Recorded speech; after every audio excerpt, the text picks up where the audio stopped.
آپ نے سنا ہوگا حضور نے سورہ رحمان کے بارے میں فرمایا ہے، سورۃ الرحمان عروس القرآن. یہ سورہ رحمان جو ہے یہ قرآن کی دلہن ہے.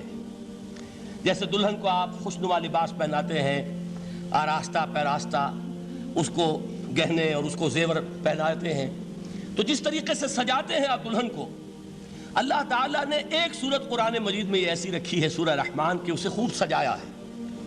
اس میں الفاظ کا در و بست، اس کا اپنا ایک ڈیوائن میوزک ہے. وہ تو اللہ تعالیٰ قراء جو ہے خاص طور پر مصر کے قراء، اللہ تعالیٰ ان پر رحمت نازل فرمائے، ان کی خطاؤں سے درگزر کرے. جس طرح قرآن کے انٹرنسک میوزک کو انہوں نے واضح کیا ہے. واقعہ یہ ہے کہ اگر یہ لوگ نہ ہوتے، شیخ عبد الباسط محمد عبد الصمد، شیخ محمود خلیل الحصری، یہ لوگ کہ جنہوں نے قرآن کے اس غنا میوزک، یہ لفظ جو ہے آپ حیران نہ ہو کہ میں یہ کچھ توہین کر رہا ہوں قرآن کی، حضور نے یہ لفظ استعمال کیا ہے. تغنو، اس قرآن کو اچھی سے اچھی خوشلحانی کے ساتھ پڑھو. من لم یتغن بالقرآن فلیس منا، جو قرآن کو بہتر سے بہتر انداز میں، اچھی سے اچھی آواز میں، خوشلحانی کے ساتھ پڑھنے کی کوشش نہیں کرتا، وہ ہم میں سے نہیں ہے. بلکہ ایک مرتبہ حضور رات کے وقت آپ گشت پر تھے اپنے ساتھیوں کے حالات معلوم کرنے کے لیے. حضرت ابو موسیٰ اشعری رضی اللہ تعالیٰ عنہ ایک صحابی ہیں، ان کے گھر کے پاس سے گزر ہوا، وہ رات کو تہجد پڑھ رہے تھے، کھڑے ہوئے کیف کے عالم میں قرآن تلاوت کر رہے ہیں.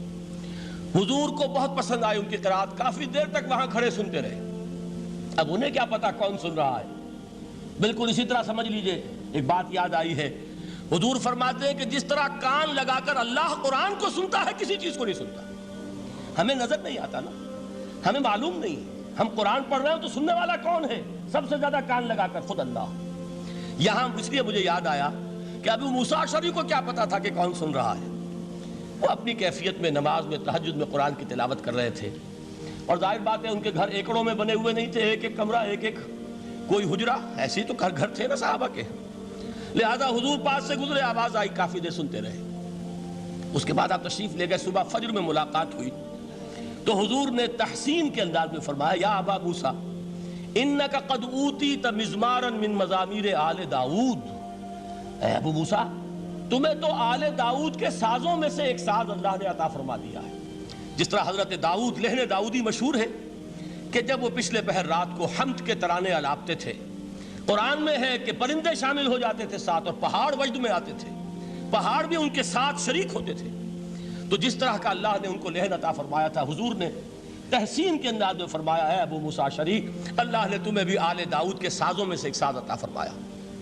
بہرحال قرآن مجید کا جو یہ میوزک ہے، قرآن کے الفاظ کا جو حسن ہے، جہاں تک حسن معنوی ہے وہ تو ہر لفظ میں ہے، لیکن یہ حسن ظاہری، حسن صوتی، حسن لفظی، یہ اپنے کلائمیکس پر آپ کو نظر آئے گا سورہ رحمان میں. لیکن قرآن میں یہ سورت اس اعتبار سے بھی ممتاز ہے، اس کی 4 آیات پر ذرا توجہ کریں گے، عجیب حقائق سامنے آئیں گے. جہاں یہ قرآن مجید کے حسن صوت اور حسن لفظی کی معراج ہے، وہیں اس کی پہلی 4 آیات میں 4 چوٹی کی چیزوں کا ذکر ہے، سب سے اونچی چیزیں. پہلی آیت کیا ہے؟ الرحمن. ایک آیت ہو گئی. رحمان کیا ہے؟ اللہ کا نام ہے. کبھی آپ نے غور کیا اللہ کے ناموں میں سب سے پیارا نام کون سا ہوگا؟ رحمان. کیوں؟ اس کا مادہ کیا ہے؟ رحمت. ہمیں سب سے بڑھ کر جس چیز کی ضرورت ہے وہ کیا ہے؟ رحمت خداوندی. نام اچھی طرح سن لیجئے اس حضور کے قول کو. حضور فرماتے کوئی شخص جنت میں مجرد اپنے عمل کی بنیاد پر داخل نہیں ہو سکے گا جب تک کہ رحمت خداوندی دستگیری نہ کرے. کسی صحابی نے بڑی ہمت اور جرأت کا ثبوت دیا کہ پوچھ لیا، کیا حضور آپ بھی؟ جب آپ نے فرمایا کوئی شخص داخل نہیں ہو سکتا جنت میں محض اپنے عمل کی بنیاد پر جب تک کہ رحمت خداوندی جو ہے وہ دستگیری نہ فرمائے. پوچھا گیا کیا آپ بھی؟ آپ نے فرمایا ہاں میں بھی. آپ انداز کیجئے کہ اگر محمد الرسول اللہ بھی رحمت خداوندی کے ضرورت مند ہوں تو تاب دیگراں چے رسد، ہماری تو سب سے بڑی ضرورت رحمت خداوندی ہے. اب یہ رحمت جو ہے قرآن مجید میں اللہ تعالیٰ کی یہ شان 2 الفاظ کے ذریعے سے آتی ہے، رحیم اور رحمان. اور کوئی مادہ نہیں ہے جس سے 2 نام بنتے ہوں اللہ کے، لیکن یہ مادہ ہے واحد رحمت کا کہ جس سے رحمان بھی ہے رحیم بھی ہے. رحیم صفت مشبہ ہے، رحمت دائم ہو جائے گی، مستقل ہوگی تو رحیم کہیں گے، اور رحمان اس میں رحمت کی ہے وہ شان ہے کہ جیسے ٹھاٹھے مارتا ہوا سمندر ہو، ہیجان کی کیفیت، طوفانی کیفیت، رحمت خداوندی کا طوفانی جوش، وہ ہے رحمان۔ آپ تو رہتے اس علاقے میں ہیں، آپ کو معلوم ہے عرب اگر بھوکا مرا جا رہا ہو تو کیا کہے گا؟ انا جوعان۔ پیاسا مرا جا رہا ہو انا عطشان۔ بہت غضبناک ہوگا غضبان، غضبان آصفہ قرآن میں آیا ہے، بہت غضبناک۔ رحمان جس کی رحمت جو ہے جوش میں ہے، ٹھاٹھے مارتے ہوئے سمندر کے مانند۔ تو یہ اللہ تعالیٰ کے ناموں میں سب سے پیارا نام۔ اب آگے چلیے، الرحمن علم القرآن، رحمان نے قرآن سکھایا۔ رحمت خداوندی کا سب سے بڑا مظہر، رحمان کی رحمانیت کا سب سے بڑا مظہر قرآن ہے۔ ان میں جو منطقی ربط ہے اس کو سمجھتے جائیے۔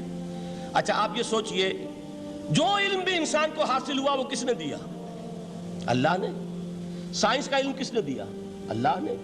علم آدم الاسماء کلہا، وہ علم الاسماء جو حضرت آدم کو دے دیا گیا تھا ازل میں، یہ اسی کا ظہور ہے، یہ اسی کی ایکسفولیشن ہے جو ہو رہی ہے اور ہوتی رہے گی ابھی۔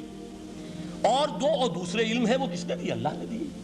لا یحیطون بشیء من علمہ الا بما شاء، مخلوق میں سے کوئی اللہ کے علم میں سے کسی شے کا احاطہ نہیں کر سکتا مگر وہ جتنا اللہ دینا چاہے۔ لیکن یہ کہ تمام علوم میں چوٹی کا علم قرآن۔ نوٹ کرتے جائیے، اب چوٹی کی چیزیں جمع کیجئے۔ اللہ کے ناموں میں چوٹی کا نام رحمان، اللہ نے جو کچھ انسان کو سکھایا اس میں چوٹی کا علم قرآن۔ خلق الانسان، انسان کو پیدا فرمایا۔ سوال یہ کہ حیوانات کو کس نے پیدا فرمایا؟ آسمان کس نے پیدا کیے؟ زمین کس نے پیدا کی؟ فرشتے کس نے پیدا کیے؟ کیا مطلب خلق الانسان؟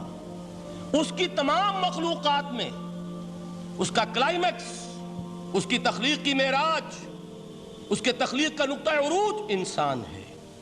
یہ ہے کہ جو مسجود ملائک بنا ہے۔ وَلَقَدْ كَرَّمْنَا بَنِي آدَمَ وَحَمَلْنَاهُمْ فِي الْبَرِّ وَالْبَحْرِ وَرَزَقْنَاهُمْ مِنَ الطَّيِّبَاتِ وَفَضَّلْنَاهُمْ عَلَىٰ كَثِيرٍ مِّمَّنْ خَلَقْنَا تَفْضِيلًا۔ تو تخلیق میں سب سے اونچی تخلیق انسان کی، علموں میں سب سے اونچا علم قرآن کا، اللہ کے ناموں میں سب سے اونچا نام رحمان۔